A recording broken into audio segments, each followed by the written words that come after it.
for coming to tonight's program. My name is Michaela Habersky, and I serve as the Marketing and Events Assistant here at the Jefferson Educational Society. It is my pleasure to kick off tonight's program, and I'm here to do three quick things. First, I want to go over some quick housekeeping notes. Then I'll let you know about an upcoming JES program. And finally, I will introduce tonight's esteemed speakers. First, quick housekeeping rules. If you need assistance during this event, please find one of our wonderful volunteers or staff members who would be happy to assist you. Also, some quick reminders on the Q&A portion of tonight's program, which will take place after the conclusion of the lecture. Please raise your hand to be called on and speak into the microphone. Also, please keep your questions brief and concise and refrain from offering lengthy statements. Now to an upcoming event at the JES.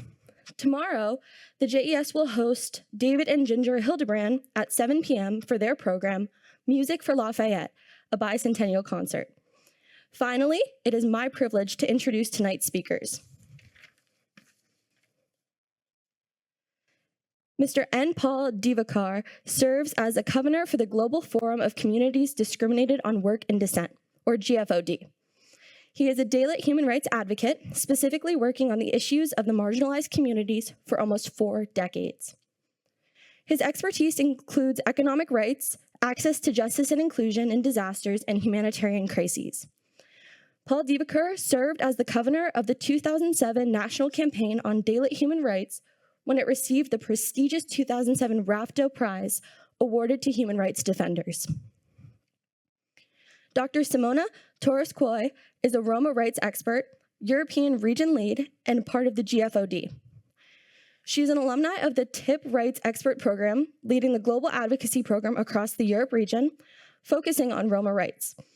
She's a young Roma professional, graduated from the Doctoral School of Political Science, Public Policy, and International Relations. She has extensive work experience in higher education policy, Roma issues, children's rights, youth political participation, and unemployment. Ms. Quinn Bising is the Africa CDWD expert, or rights expert, and part of the Africa GFOD. She is the United Nations Program Specialist for Africa, based in Cameroon. She is a dedicated researcher and advocate, focusing on the recognition of human rights defenders and the rights entitlement of communities discriminated on work and dissent. She leads the GFOD's initiatives in Africa, actively engaging with regional mechanisms, and has been intervening in various UN forums, including the High-Level Political Forum and the Human Rights Council. Please join me in giving our presenters a warm JES welcome. Thank you all for coming a long way and sparing out time to join us to this event that is so important for us. And we truly appreciate the time you're putting in for this particular event, and we are really grateful. Not to take much of your time, we actually want to engage you into a role play. This role play is just to paint the livelihood of the communities discriminated on work and dissent. Those we are going to share our experience, our stories, and the work we do. So actually on the tables, I place some role plays. If you see one, can you just raise so that let me see. Thank you so much. Please kindly take some few minutes, seconds, 10 to 20 seconds to read through the role play and embody the character role you are going to see on the role play. If you can take some few seconds.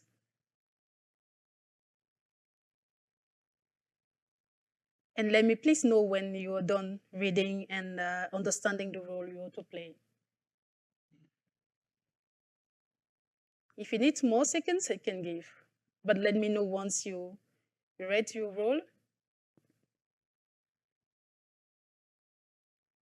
Thank you so much. So I am going to ask a series of questions, and you are going to respond according to the character role you just played, not according to yourself. And it's not about a wrong or a right answer, but it's just like painting what these communities are going through daily. If the answer is yes to the question I asked, you just raise your hand. And if the answer is no to the question I asked, you just stand still without raising your hand. If you're not too sure, don't raise your hand. So I will ask a series of questions, and I'm going to repeat the question twice. This is the first question. Could you walk alone at night without fear of being attacked? Could you walk alone at night without fear of being attacked? Are you confident that if you call 911, the police will help you? Will you be safe from discrimination at work? Can you marry the person of your choice? Can you marry the person of your choice? Can you practice your religion without fear? Can you express your views freely in public or online? Could you go to the university or college if you wanted? Will you be considered for a leadership role in your workplace? Will you be considered for a leadership role in your workplace? Do you have access to affordable, quality healthcare?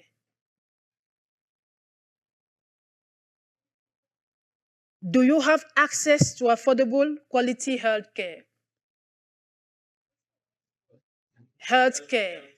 Healthcare. Do you have stable housing for the next 6 months? Do you have stable housing for the next 6 months? And lastly, could you save money at the end of the month? Could you save money at the end of the month? Save money at the end of the month. Thank you. Thank you so much for participating in this role play. And now I would just want 2 volunteers that often raise your hand more than 4 times or more than 3 times to actually share with us what stood out. How do you feel if you often raise your hand to the questions I asked? Yes, please. My role was that I am a retired white man who owns his home and lives on a generous pension. So with that kind of credential, many of the questions you answered. Now, it kind of depends on where you live. It wasn't clear about, is it in Erie? Is it in some other country? Just generally in the US? But I raised my hand on several thinking that that person would be able to answer yes to many of those questions. Thank you so much.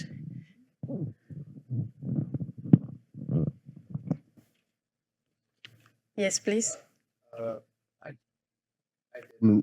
I didn't raise my hand a lot. I was excluded, would have been excluded, I think, from a lot of things.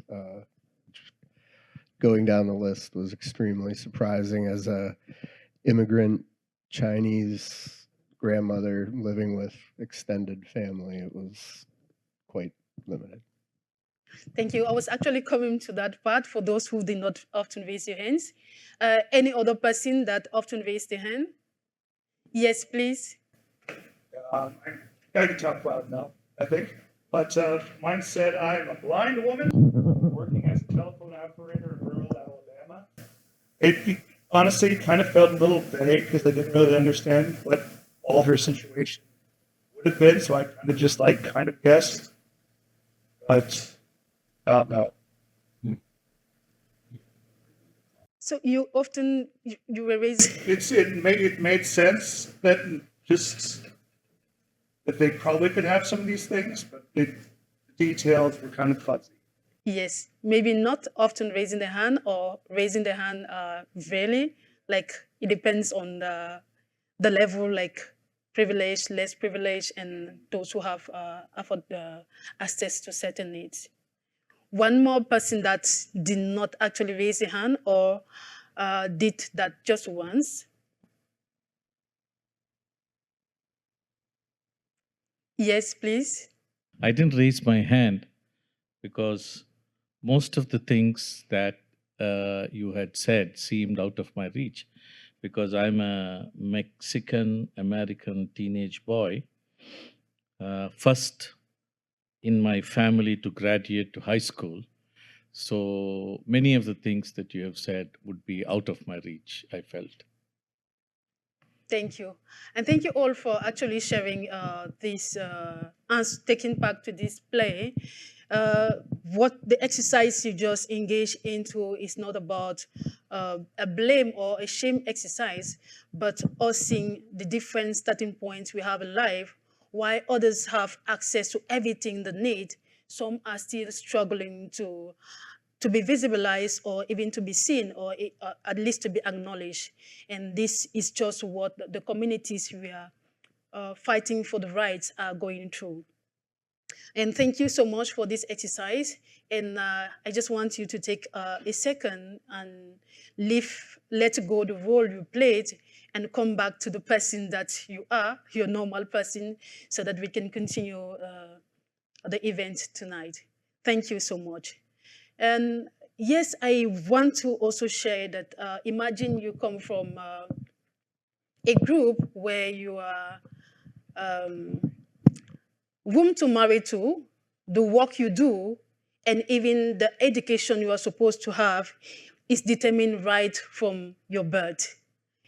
In India, for example, in the Asia part of the world, there is the Dalit community, often labeled as slaves.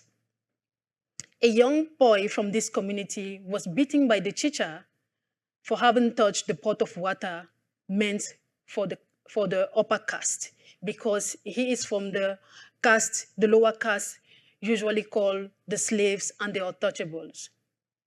In some parts of Africa, and the Osu community, for example, people from this community, from this group called the Osu, do not get married to the wider community just on the basis of caste-like system, and they are victims of the issues of endogamy. In the across Europe, we have the Roma coming from Albania, North Macedonia, and all around Europe, where children from these communities are actually placed in special schools, regardless of their ability, just because they are the Roma and they are untouchable and they are from the lower caste. And with all this happening, we actually see what the issues that we are facing as these communities, what they are going through.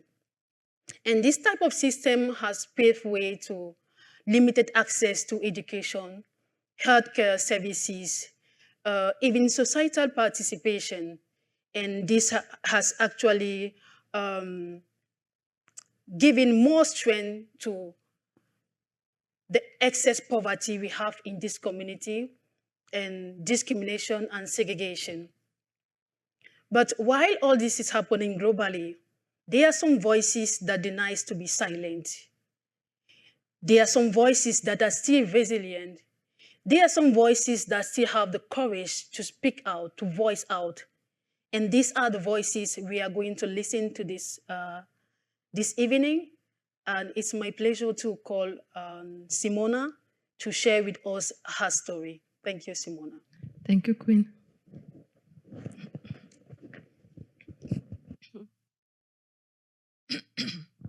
Hello, everyone.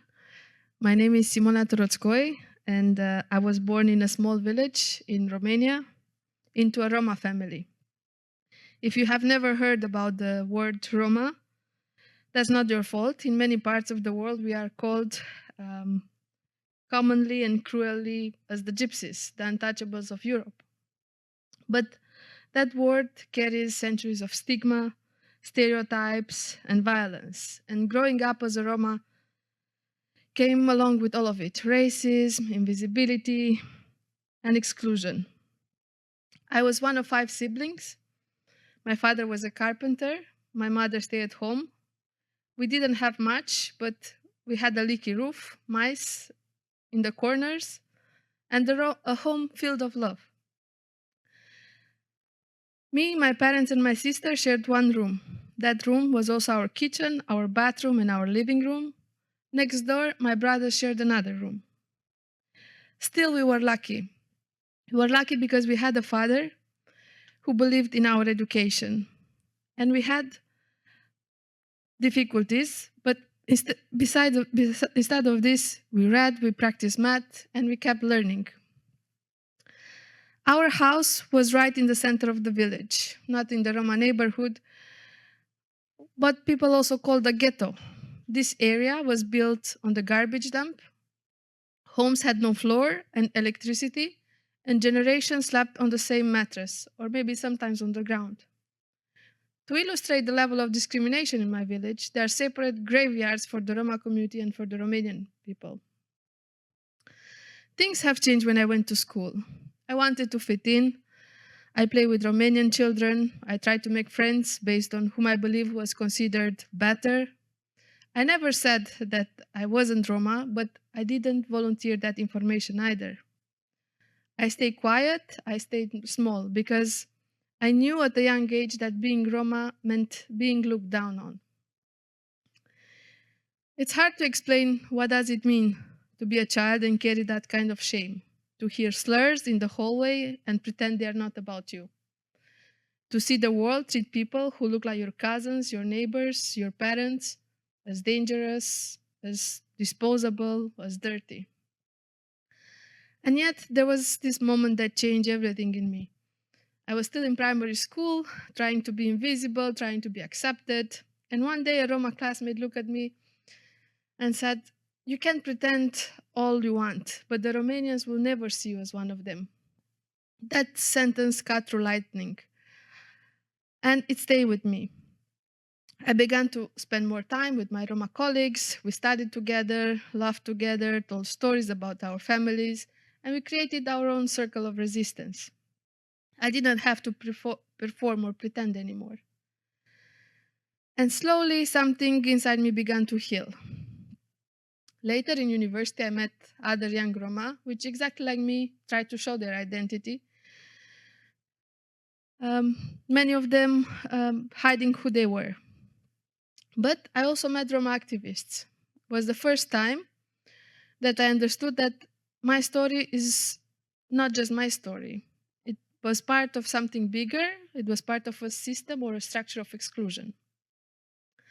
And then it came this moment that changed everything. I was part of an international event, and the Romanian participant made a racist comment about the Roma people. No one said anything, not even me.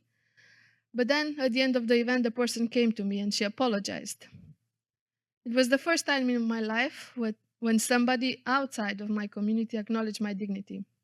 That apology did something I didn't know it was possible. It made me feel equal, it made me feel seen. That was the moment I stepped into my voice. I stopped trying to hide my identity. I started speaking about anti-Roma racism, about identity, about dignity. And today I help young Roma explore and embrace who they are. I fight for Roma voices to be heard in national and international policy conversations. Because our lives don't need fixing, but our systems do. And my story, it's not about sadness or suffering. It's about reclaiming the world, what the world has told me that I should be ashamed of. And that's why I share it with you today. Because wherever you're from, whatever your identity, there is a force in this world that tells certain people you are less. But that's a lie. And we need each other to unlearn it, to speak it, to resist it, and to rise. Thank you. Thank you, Simona. Thank you, Simona, for sharing and having the courage to share your story here. I will invite Mr. Paul Divakar to also share his story. Thank you for this time. I was just 21 years old when my life has come to a shattering standstill. It was an ordinary day, and I was coming from midnight service, and from midnight service, My father was a presiding bishop. And the same fields, we had to drive for about an hour back. But we didn't realize that the mafia was there planning an ambush. Suddenly, the car was stopped because of a blocking of 2 trucks on the road. And then came the petrol bombs. And in seconds, the whole car was swallowed in fire. And my brother and myself, along with my parents, were caught in the car. We jumped out and escaped, but she was not able to do so, and burnt right in front of our eyes. And we were completely devastated. There was a silence, not just the silence of the incident, but the silence of the justice that was simply shocking to all of us. I was anguished, but also wanted sheer revenge. And in the midst of this rage, I heard of many such lives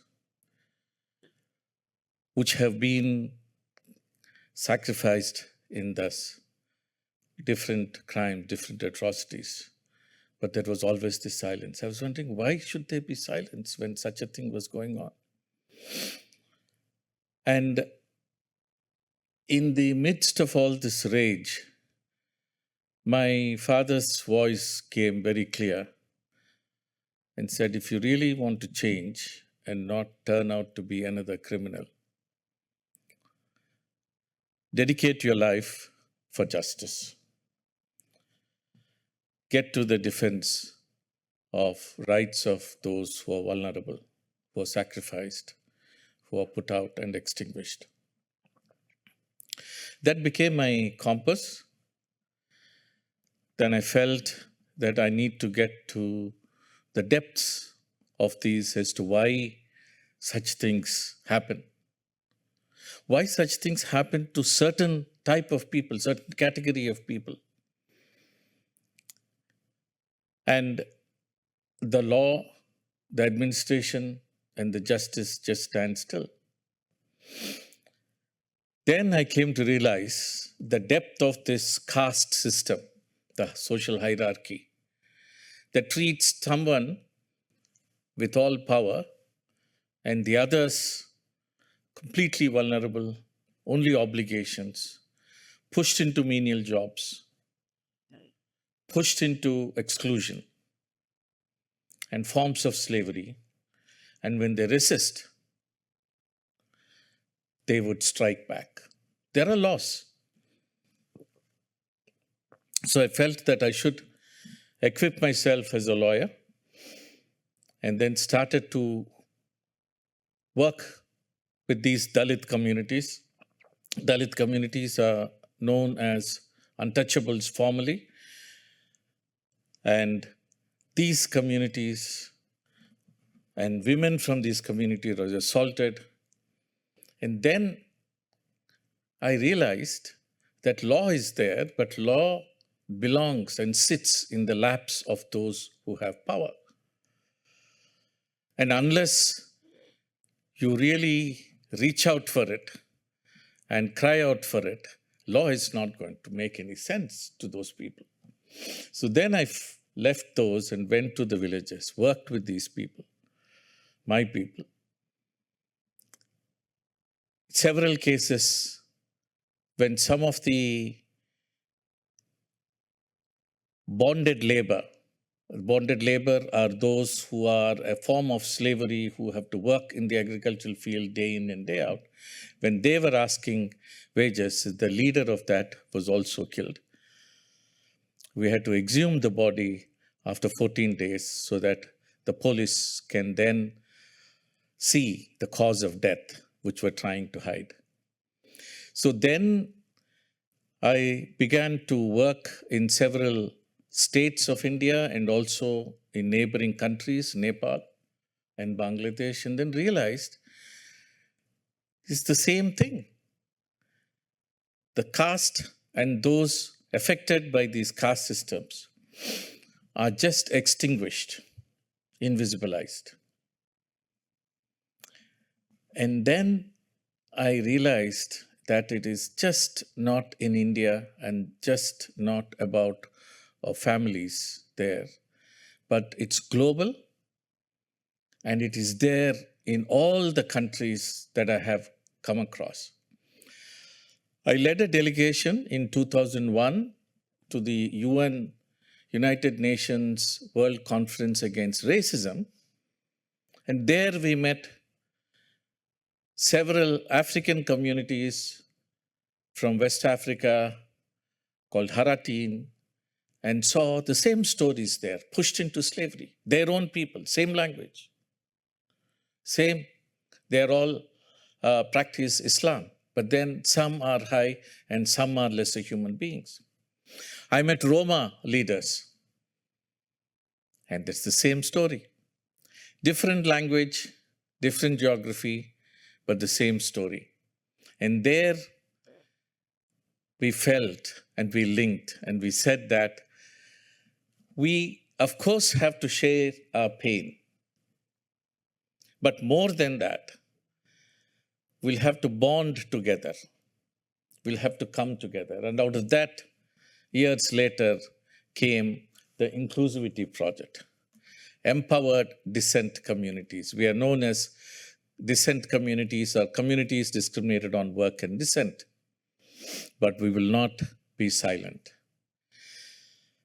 We will share the same pain, but we will be resilient and address and be resistant to these forms of violence. So there we linked with these communities, formed Global Forum of Communities supported by this Inclusivity Project, and tried to ensure that there is a law. Some countries have laws, some countries don't have laws. To see that youth are trained, to see that the stories of the human rights violations are brought to the fore, and they are presented to the human rights commissions in their own countries, in the region, as well as at the United Nations. There are a lot of pushbacks, denials by the officers, denials by the countries who say, no, we have laws to address this. We have already prohibited this, but it is happening today. And we're continuing to give the evidence. And today, we work in our 18 countries across all these continents. We have around 46 full-time advocates who fight for these communities wherever they are and try to have a resolution at the United Nations. But many of us who have had these experiences of near death or death, we are not silent and we will not be silent. We will continue to raise these voices so that everywhere and anywhere, any human being who is affected by this will be able to have a life with dignity. Thank you very much. Thank you so much.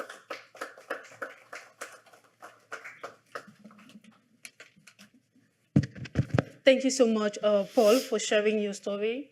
And this very sad story, when I listen, I'm always feeling bad. But thanks for the resilience. Unlike Paul and Simona shared, we have similar communities in Africa, discriminated on the basis of their identity, just because of their occupation, their name, their birth, they face systemic forms of discrimination, segregation, and regarded upon as lesser human beings. They are very invisible in the community. Like Paul said, even the states, if I should use this word, still deny to accept that this type of people live amongst them. In Mauritania, for example, these communities called the Aratin are regarded as slaves. They live in the outskirts of the city, in the dumping areas. Youths from these communities do not have access to education.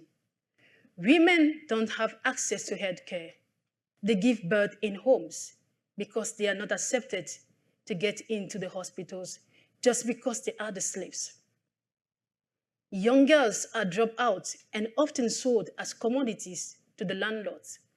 The landlords are the ones having the lands, and these young girls are in there doing bonded labor, working in these farmlands, going through all forms of abuses, sexual exploitation. And if they happen to give birth or being pregnant in the course of these abuses, the children they give birth to are also regarded as slaves. And when a particular family of landlords, known as nobles, this is the name they gave to themselves, don't want this particular young girl anymore, they have the right to sell this young girl to another family of landlords to continue being a slave. Immediately you are being sold, taken away from your family, you become that commodity from one landlord to another until maybe you get older and decide to fight for your own rights.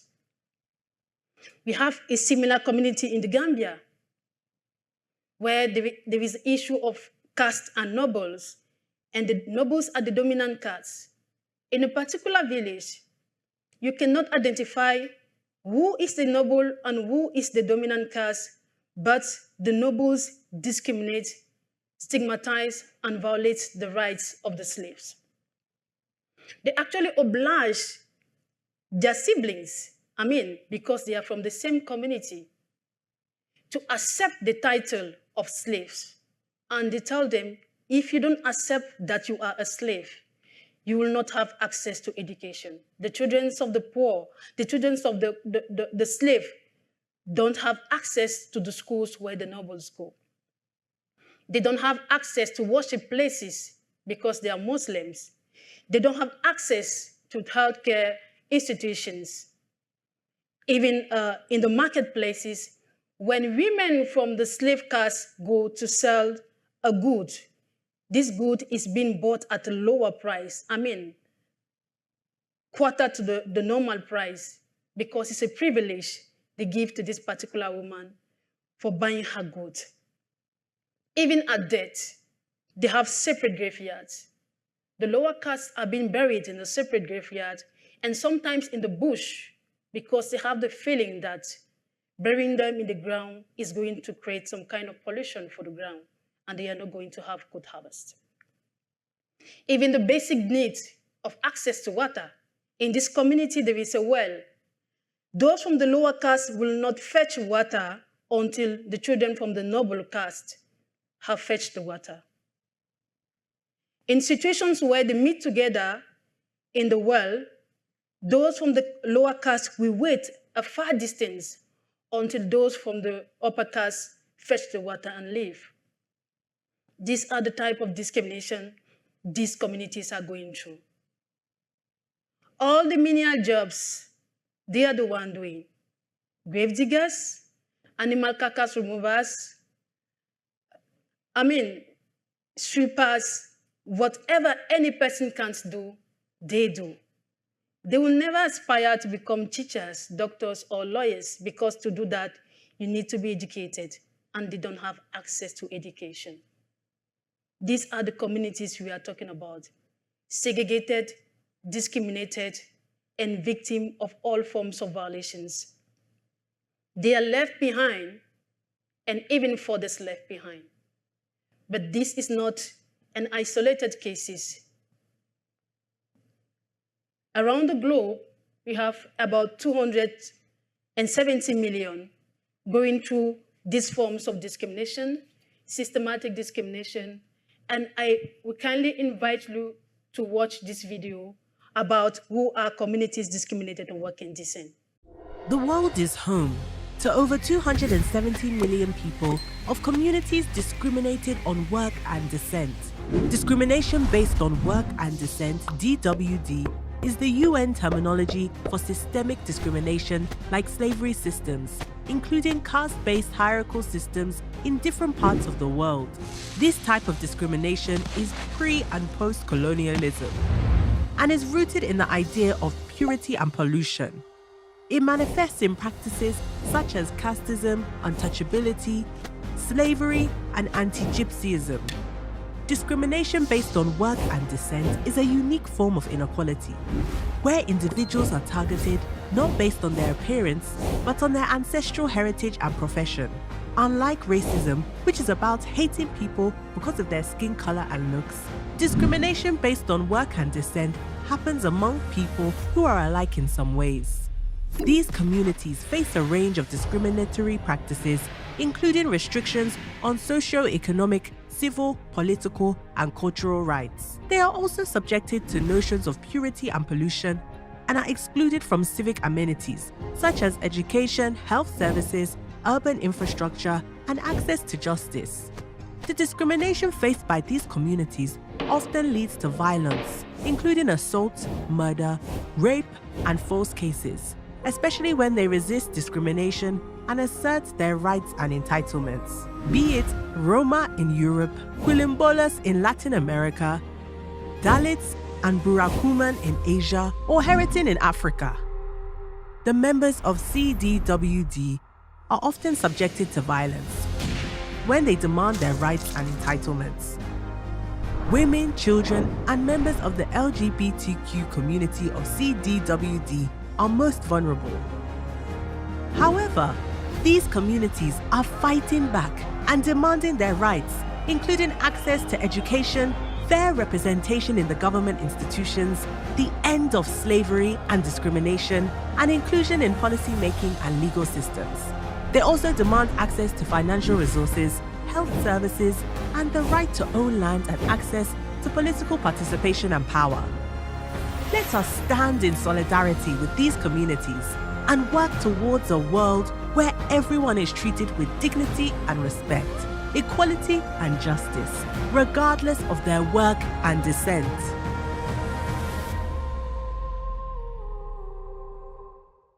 Thank you so much for watching. This is just a summary of who these communities are. And I know the question you ask yourself now is, what do we do? We have these communities going through all this. What is the Inclusivity Project doing? Paul mentioned some of it, and as he rightly said, we are a solidarity platform, a solidarity action platform that actually dedicates to empower these communities discriminated on work and decent. One of our mission is actually to amplify the voices of these communities so that their rights, their experiences, and their aspirations should be acknowledged, and having their rights being included in the national legal framework. And what we also do is build the capacity of these youth, the youth from the communities. They don't have access to education. Someone should come from the community to speak on their behalf. No one can do that for them. So TIP identify youth from these communities, train them, capacitate them so that they have this ability to advocate for themselves. At a national level, we actually push and also advocate for laws to be adopted, because in country, domestically, there are no laws, policies, or legal framework protecting these communities. So we advocate at the regional level for the laws and legal framework to be adopted or even considered for their protection. And we also carry their voices at the level of the UN for them to be recognized, acknowledged, and as Paul said, having a declaration being adopted to protect their rights at the UN level.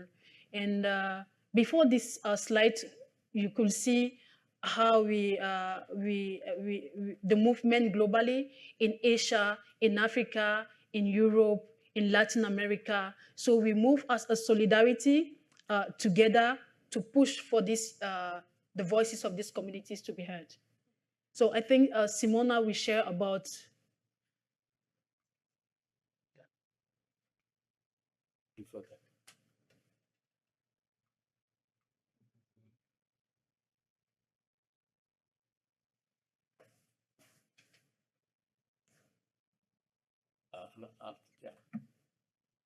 Yes, we have the Quilombolas in Latin America and the Pralenque. We have the Aratins, the Fodurans, and the Jugo in Africa, the Roma in Europe, the Dalits in Asia, and even the Burakomin in Japan. And we have the diaspora, the CDWD diaspora. Like I mentioned the case of the Gambia, yes, these communities were discriminated, but some of the youths that were able to pave their way to the diaspora said, this is our community and we will not let them down. So they came up together and were able to raise funds to send back to the community and had this possibility to build their own schools, Arabic schools, where those from the lower caste went. They built a mosque and they also built a healthcare center, at least to try to mitigate the violations that they faced by the upper caste. So Simona will share about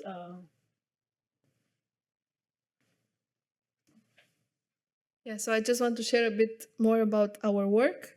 As Quinn has shared, we try to build the capacity of young people from our communities, like myself and others. I was also part of this capacity building program. And you can just see here a screenshot of one of our online training sessions. Secondly, we invest a lot in researching and documenting the situation of these communities because many times we are invisibilized, not included in national census, excluded from general mainstream discussions. So with the help of our partners, we try to create research that we can use for further advocacy.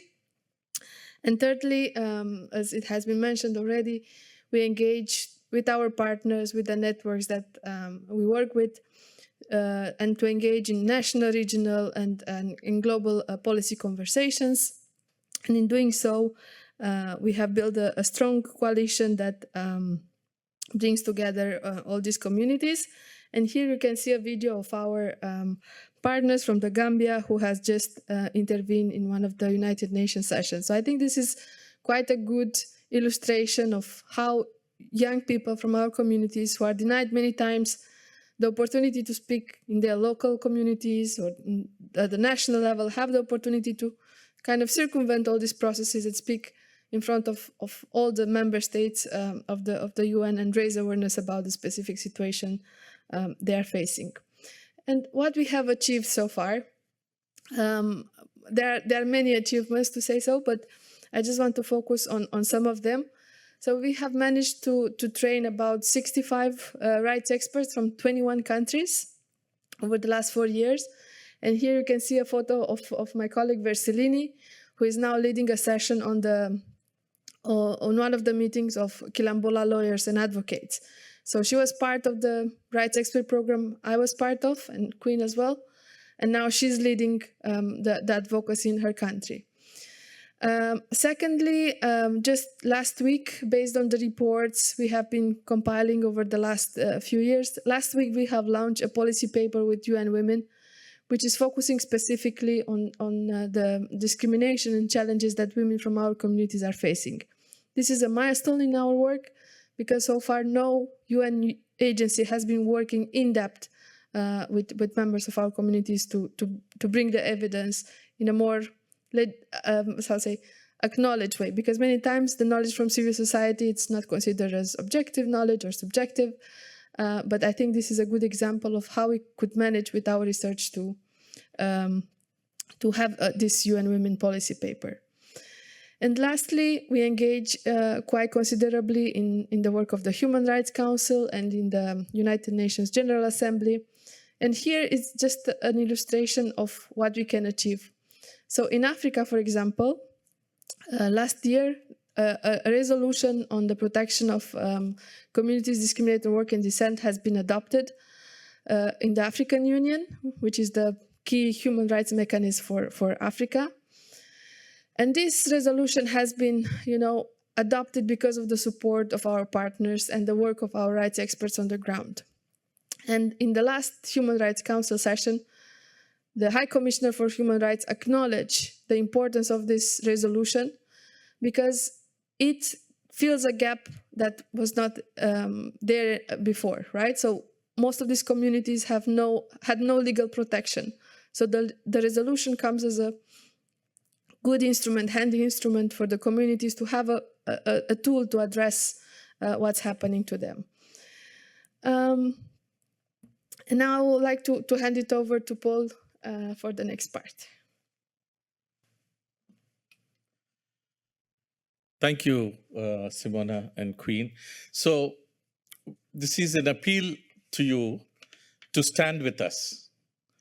I request you to scan the code, register in the Friends, if you so wish, and support us.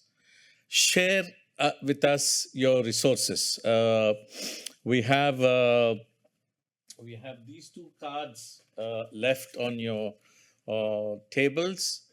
Maybe let me just wait. Please, you can scan the code. It will take you to a page which you can share your details and any other resources that you would like to share with us. But specifically, this card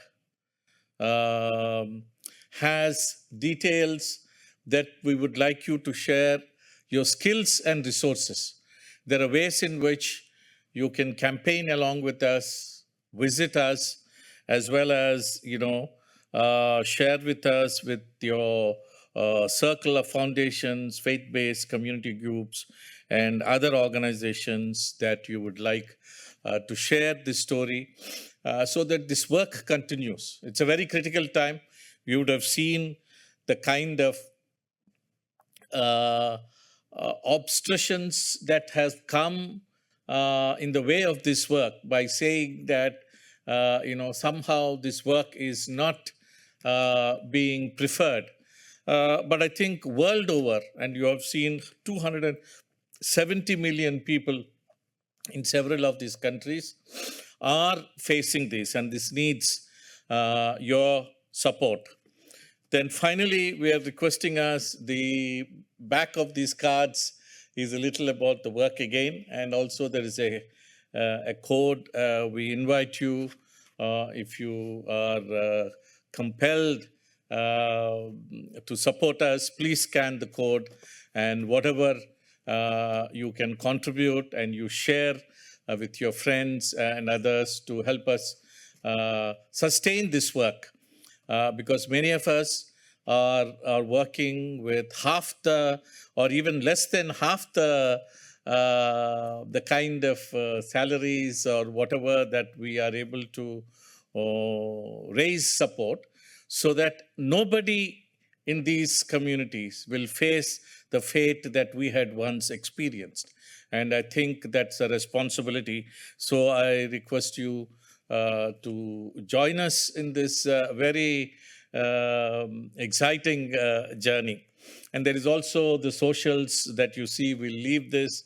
And if you're on Facebook or Instagram, definitely on LinkedIn or X, please share about us and about your interest in this. We are now, any clarifications but questions, the floor is open. I know we are a small group. Yes, please.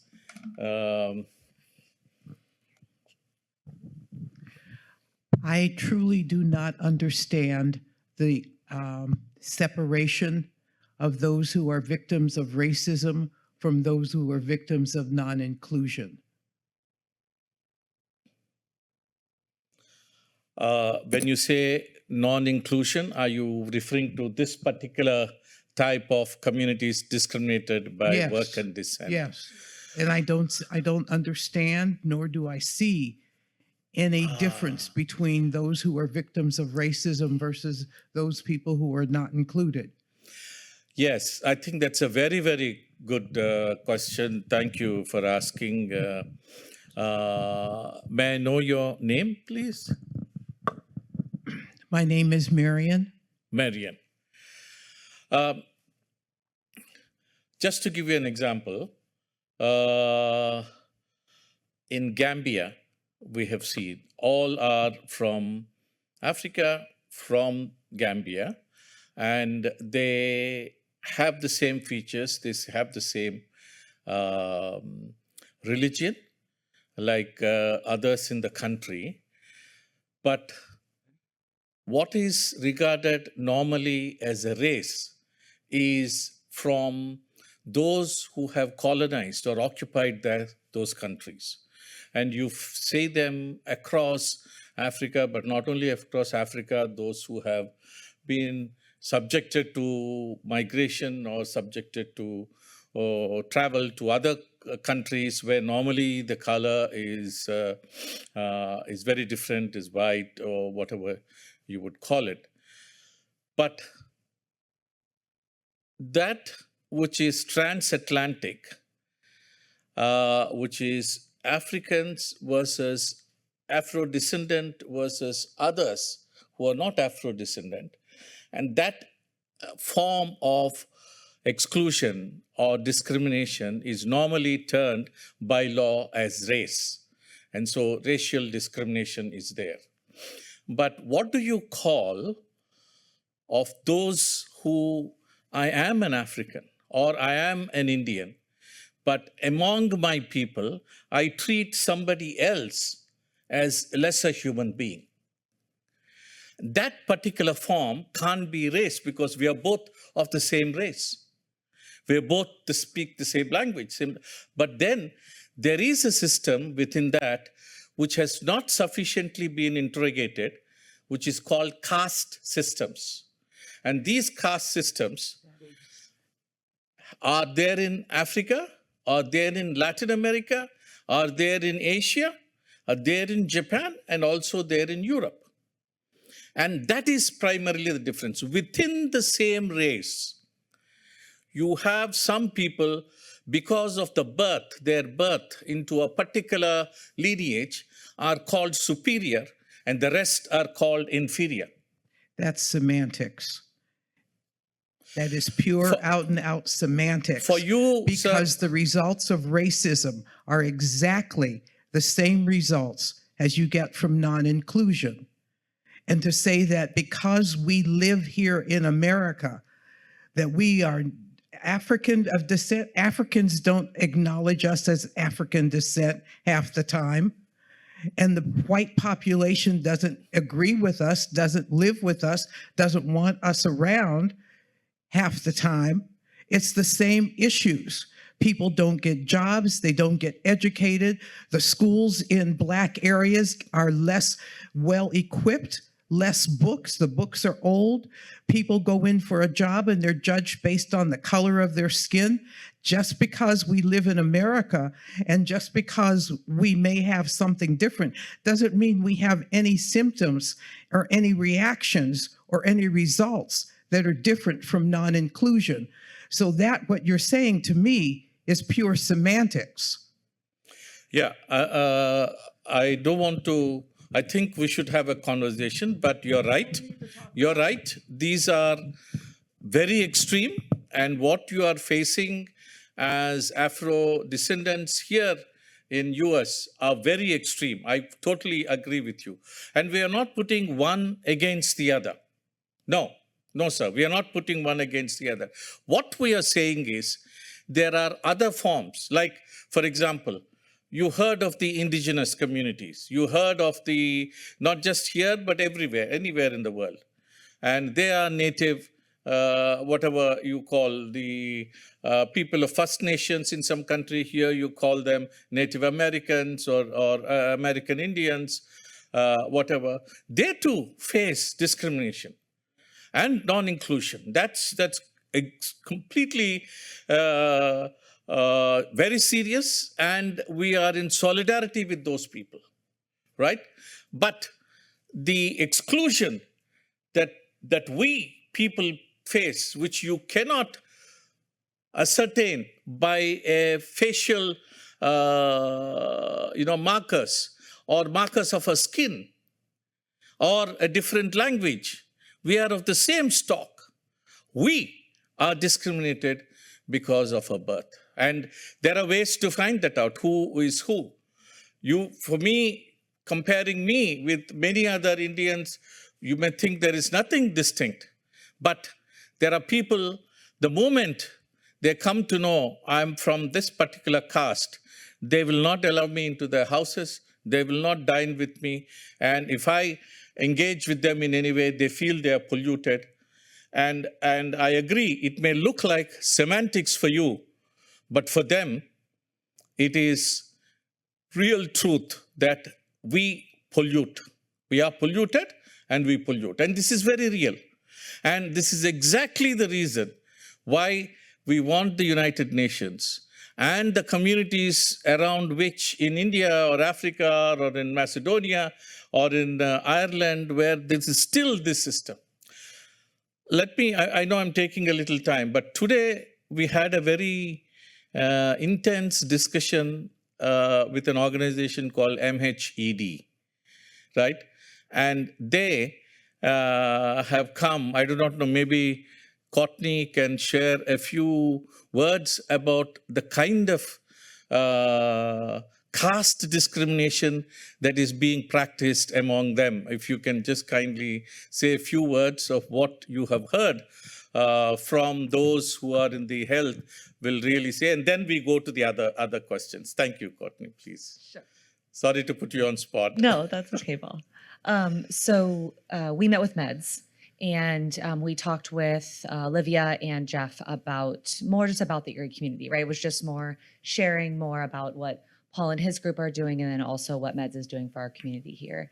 And Olivia and Jeff both shared that we have a large number of Bhutanese people here. And I believe that she shared that per how the U.S. tends to resettle, if the people come over first, they want those people to be educated from that country. And they want those people to, have more resources in a way. They want them to be able to speak English at a higher proficiency level. Those being the first people that come over, so that those people then, when they have other people coming over from their home country, then they're able to kind of take them under their wing. They're able to be there to support them, right? It makes sense logically that would be the best foot forward. Well, what she was saying, they see, I don't want to speak for her, so I'm not trying to put words in her mouth, but how I interpreted it and the way that she described it was that the Bhutanese people that came over first, because they were educated, because they had more resources, they were of a higher class. And so everybody that came over after Higher them, caste. Higher caste. Higher caste. Yes, higher caste. And so they were at a higher caste. And then when those people, when additional people from their country came, those people kind of fell into line because they were of lower caste. And so it just perpetuated the caste system, but here in Erie, right? And that they see that in the work that they do. So it was more just that information sharing that allowed us to see how, and was a shock to me. It's something I've never thought about, that they would, that there are populations that could come here, and then that would be the natural way that they would fall back into line with their home country, but here in the US. So it was really eye-opening for us to share, or for Paul and MEDS to share kind of those similarities in the populations that they're serving, the people that they're supporting. It's more just that educational system of bringing it to light and then providing people with the resources. And I think Olivia also shared that she's seeing that the third and fourth generations now are finding avenues to to maybe break away from that because of the education that they're receiving as a whole here, and just seeing that there's other opportunities, there's other way to treat people with dignity and respect. So, hopeful for the community in that way. Thank you. So just to say that even though they have come together as people who are affected, they're maintaining their caste hierarchy. That's just what I'm trying to say, that it is not semantics, but is this another form, a layer, which is very invisible. Yeah, any other, sorry, I have taken a long time, but yeah, please.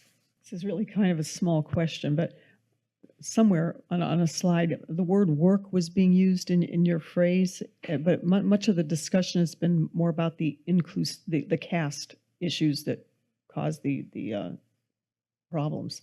But is the work, are you saying that certain jobs that people do, because they're doing that job, in effect, they are treated differently because it's a low-end job or something, kind of like people looking down on janitors or something like that in our country? Is that work piece that goes alongside the caste system? Can I have your name, please? Sylvia. Sylvia. Thank you, Sylvia.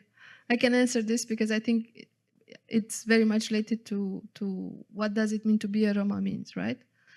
So as I said, we were perceived as the untouchables. But why we were perceived as the untouchables? Because different Roma groups have different trades or traditional types of work that they were doing, right? So we have a group which is called, for example, Kokalari, and they are working with bones, animal bones, like they do combs or whatever things they can do. So that was seen as something like we don't want to touch these people because they're doing a very dirty, unclean job, right? Then there's another group who is doing leather work, right? So again, it's very dirty. You have to do all the things with the animals. I don't know what that actually implies, but it's because of the traditional work that you were assigned to, and it's not necessarily that you wanted to do this. Maybe you did, but you were assigned to by the society. You were pushed to do that type of job. And now, okay, that was the historical part. But now we see that, okay, maybe these jobs don't exist anymore, at least in the Roma community. But what we do now is like garbage collection, to funerals, digging the graves or whatnot, right? Like the type of work that others would not do. And it changed over time, but it's something that you inherit. Yeah, I mean, we still have some traditional types of works in Roma communities that, let's say, basket makers that are like more acceptable. But the types of jobs has changed over the time. But I think it's that or witchcraft, right? There's these stereotypes that most of the Roma are doing witchcraft and whatnot, magic. So that was also a thing that pushed the Roma into being put into slavery in Romania for 500 years, the longest, maybe, I don't know, period of slavery in Europe, maybe. 500 years slaves because, the Roma were perceived as, we should not interact with these people because, they do witchcraft, they do this, they do that. So we were pushed into, I don't know, domestic labor, agricultural work, and whatever the mainstream society kind of needed. Does that help? Yeah, yes, it does. So are you all taking this message like around our country? Like this is a stop and there are other stops around the country? Yeah, we are going to Chicago from here, and then to Los Angeles, Bay Area, Oregon, and then meetings there and then go back. But we also bring youth to advocate and demand certain policies at the United Nations. So because we come, then some of us come talking to different groups and cities to raise awareness about this issue. Quick question. Which, Simona, the program that you and Queen went through, how many people have gone through that program? So we had about 65 rights experts. So that's quite a considerable number, I would say, in the last 4 years. And we have different types of modules, which imply that you have to start from the basics. What are human rights? How you can kind of address human rights violations. Then even like research, because research is an important component, as I said, documenting the situation of the communities. How do you conduct research? We have 2 mentors helping us, giving us some questions, drafting, editing, rewriting, but then also training on specific interventions. Like you saw the video of Alima, like how do you craft a statement, an intervention? How do you deliver it? Like the key components that would help you be an advocate, but in a very specific area, right? Like it's not like a general type of training, but very specific. And I think it's very good. Okay, we have also, let's say in Europe, we have similar trainings, but I think these are focusing more on the regional level. So we have a very nice curricula, but it depends every year, what's the cohort. We usually focus on women and young people. So last year we had reports, or the rights experts were focusing mainly on women's rights. And I think this year we are focusing on social and political rights and access to justice. Wonderful, thank you. Are there any other questions for our presenters?